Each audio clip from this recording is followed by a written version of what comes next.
Hello mga ka-LG, good morning. Dito tayo sa ating kalamansi kung saan tayo nagpapalinis, papagamas tayo.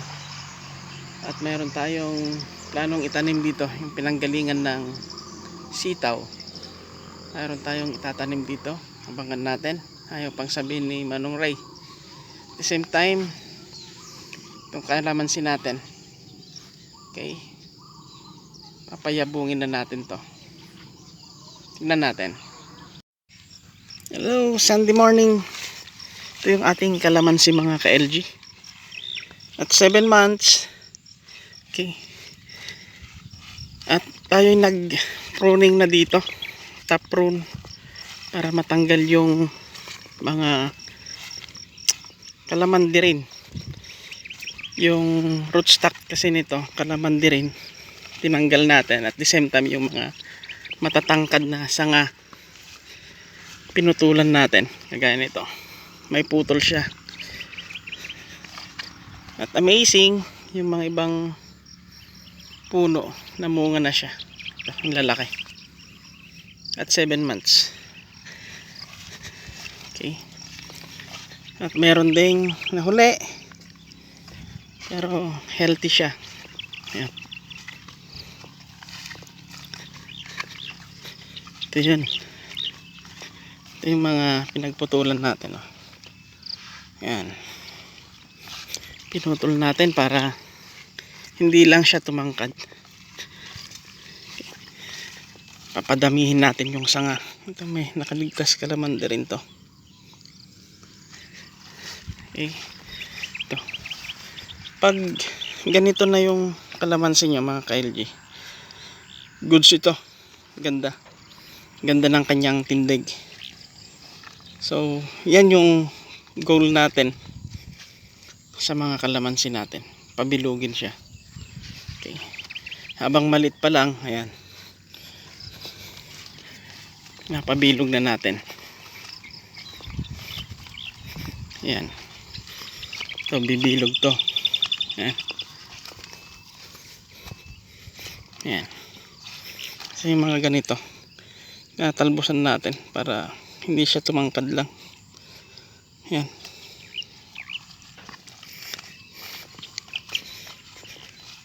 Hindi tayo expert sa pagkakalamansi mga ka-LG. First time nating magtanim. Okay. So ito yung pinaka role model natin na puno. Ang ganda ng kanyang pagka pruning. Okay, yan. Healthy siya mga ka-LG. Ito din. Tabi ng ating gripo. Yan, ito na yung mga pinutulan natin ng sanga sa taas. Maalala nyo yung video natin noon. Nagputol tayo para uniform. Uniform yung kanyang tangkad. Okay. Yun. Halos nakukuha naman natin yung ating goal na pabilugin sila. Okay. Ang distance natin 4 by 4. 4 meters by 4 meters. Okay. Yung iba nag 3 by 3, pero para sa akin yun medyo masikip. Hindi tayo makakapag intercrop. At the same time nandun si Kuya Ray. Kuya Ray in the making. Yan. Kuya Ray. Hello. Hello mga ka-LG. Maglilinis naman tayo. Umaga na naman. Yo. Lawak na ng natapos ni Kuya Ray. Pangatlong araw pa lang niya to na tigkakalahating araw, half day. Half day lang kasi mainit sa hapon. Ayaw natin siyang mahirapan. Half day lang ang trabaho natin dito. Yan o, pinanggalingan niya. Yun. So umambon lang kagabi, ambon-ambon lang. hindi malakas yung ulan dito sa area namin. Yan. So abangan na lang natin kung ano yung itatanim ni Manong Ray dito. Ayaw pa niyang sabihin kasi eh. Secret pa, Manong Ray? Oo, hindi pa tapos eh. Secret pa yung kanyang itatanim dito. Okay. So yan. Ganda. Lalo na pag nadamuhan. Ayan o. Nagamasan. Yung, diba? Bagay na alagaan niya yung plastic mulch ni Manong Ray kasi ayaw niyang mapunit kasi mayroon pa siyang itatanim dito. Para hindi gaanong tumubo ang damo. Ayun.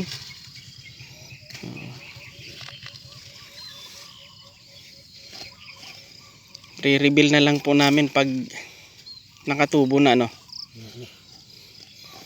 Hindi pa natin sasabihin ngayon yung ating itatanim dito. Yan.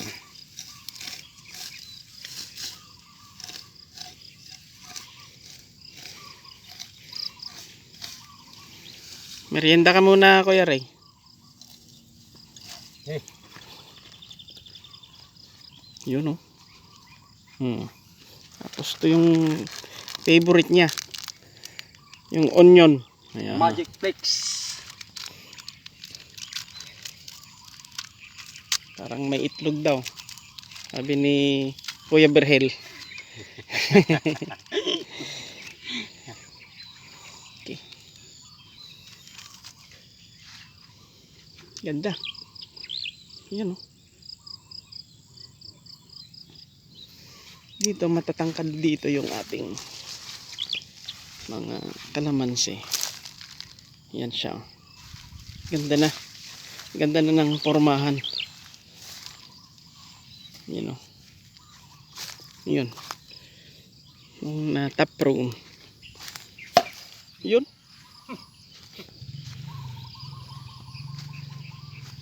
Ito siya. Mga kambing, ayaw nila yung kwan? Hindi kakain yan. Kalamansi. Hindi. Yun, oh. Ito. Pagka putol niya mga ka-LG, tingnan nyo. May talbos kagad. Musbong kagad yung mga maraming sanga. Ibig sabihin, nag-multiply. Instead na ito lang yung tataas, ano? Pataas. Ang dami bawat dahon niya. Halos may sanga. Ibig sabihin yan, dadami yung kanyang sanga, dadami yung source ng kanyang bunga. Okay. So preparation na to mga ka-LG kasi naglalandi na tong ating kalamansi. Ayan na. Preparation natin para marami yung pag-harvestan natin. Pag maraming sanga, yun nga. Yan, oh. Ganda.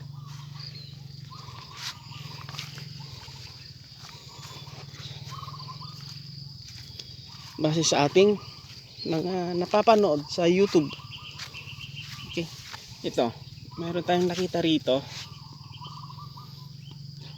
Family of aphids, bugs. Yan na. Hindi pa tayo nakapag-apply ng pesticide rito kasi nga kung napansin natin masukal yung punuan niya, kaya nung nilinisan ni Manong Ray lumabas dito sila namumugad. So kailangan natin ng pamuksa dyan para sa ganon is hindi tataas yung infestation niya. Kasi pag umakyat yan, yari yung buong puno ng kalamansi. Although madali lang naman tong puksain. Okay.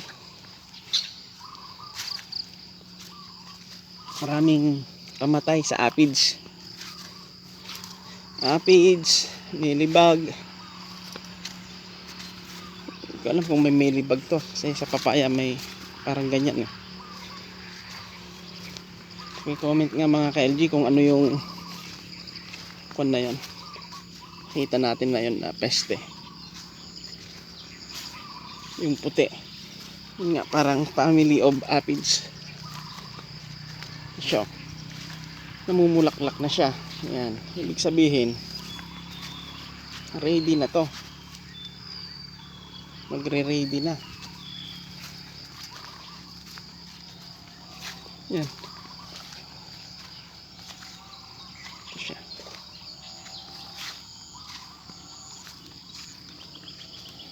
Yung